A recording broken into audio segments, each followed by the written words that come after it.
Hello, my name is Dazelle Mallory.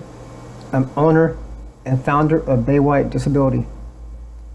Before I start this video, I will be coming out with a new video every week, and I would like for you to share and subscribe to my videos, as you will learn valuable information. To be able to contact me, my information will be in the details portion of this video. Now, this video is in regards to talking about overpayments. Overpayment is literally, for purposes of Social Security, SSI, SSDI, is where one earns too much money. Money is determined each year by the SGA. The SGA represents or stands for Substantial Gainful Activity. Whether you are on SSI or SSDI, there are two figures or numbers of the amount of money you can earn. And then there's the other one regarding your disability. So we'll be talking about those.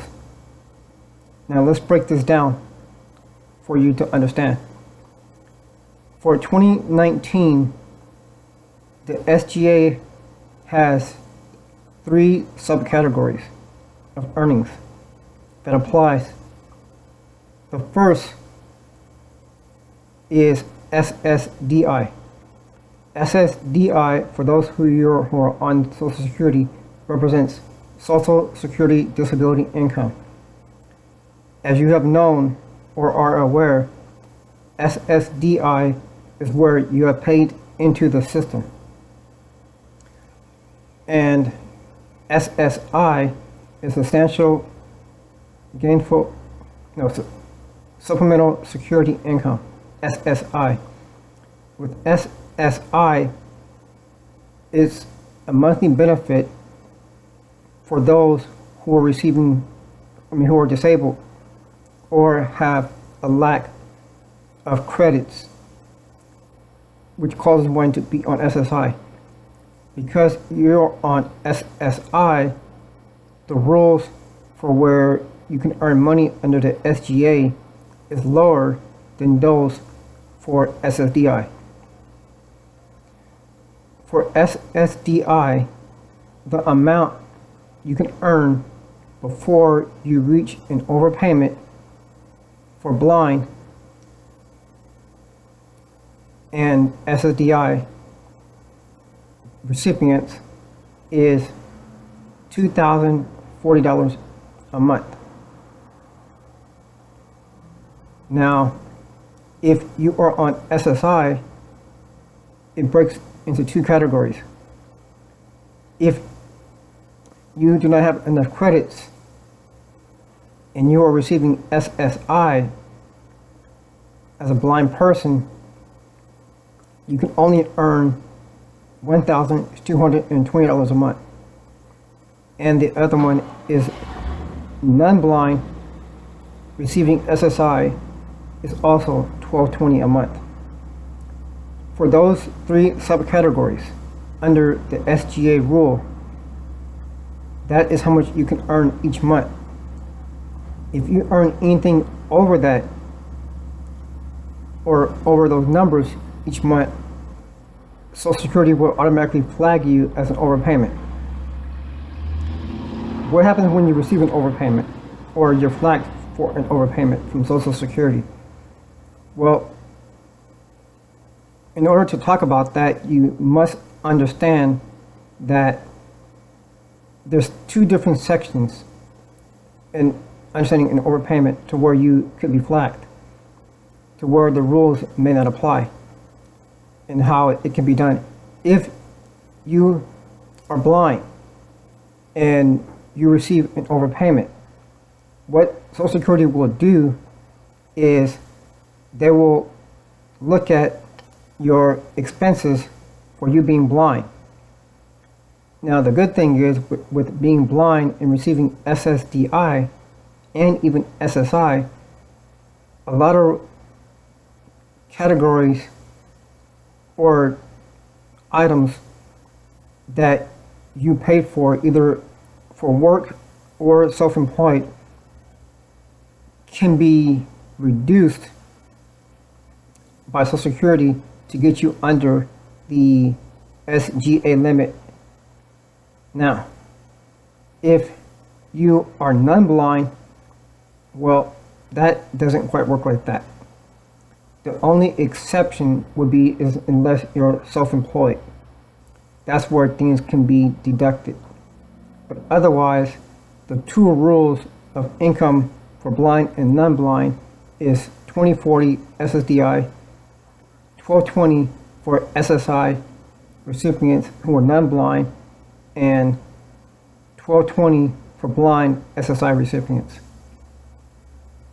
Now, let me talk about if you are not working, but you're working for an not quite working, but yet you're disabled, and your disability has improved to where Social Security thinks that you don't meet the guidelines of still receiving SSI or SSDI benefits.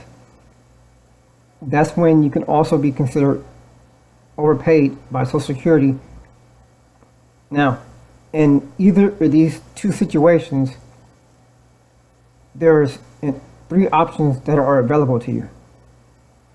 One, you can file for reconsideration, which basically means that Social Security will re-examine to see if whether or not you actually have been overpaid. Option number two, where you can pay the money back for what was overpaid by Social Security. Or option number three, which is somewhat difficult to accomplish actually, is requesting a waiver.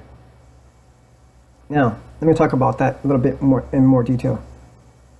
One, to pay the money back, that can be looked at to determine, one, if you are working and you are making money, then Social Security may be looking at to where it can put you on a payment program. That's if you cannot afford to pay the whole thing or the whole overpayment up front. Usually that will be 10% each month out of your check, no more than 10%. That's number one. Number two, you can pay everything in full. That's if you have enough money to where it's not hurting you, to where you can still pay all your bills, then it's advisable to where you pay the whole thing off, depending on what the amount is. Usually, I would probably say less than $1,000, and you're working full time. That, just pay it off. Or option number three, which is usually the most hardest, is requesting a waiver. In order to request a waiver, there's a lot of categories you must meet. But the main category that I would describe would be you're in a great financial hardship, meaning that because of your income that you receive each month, or maybe the lack of income where you don't have any other job, or that you have responsibilities, meaning child support and other things, that's where a waiver will be most helpful. Again, in order to utilize either one of those three options, it's important for me as an advocate to look at the total situation to determine which avenue will be best to take for you in dealing with your overpayment. So, with that in mind, I hope that you have learned a lot from this video, and that each week I'll be posting new videos on different topics in Social Security. And again, as I said earlier, please share and subscribe. You may contact me at www.baywd.com for a free evaluation. Contact me on the website, or you can contact me directly at 916-696-7961.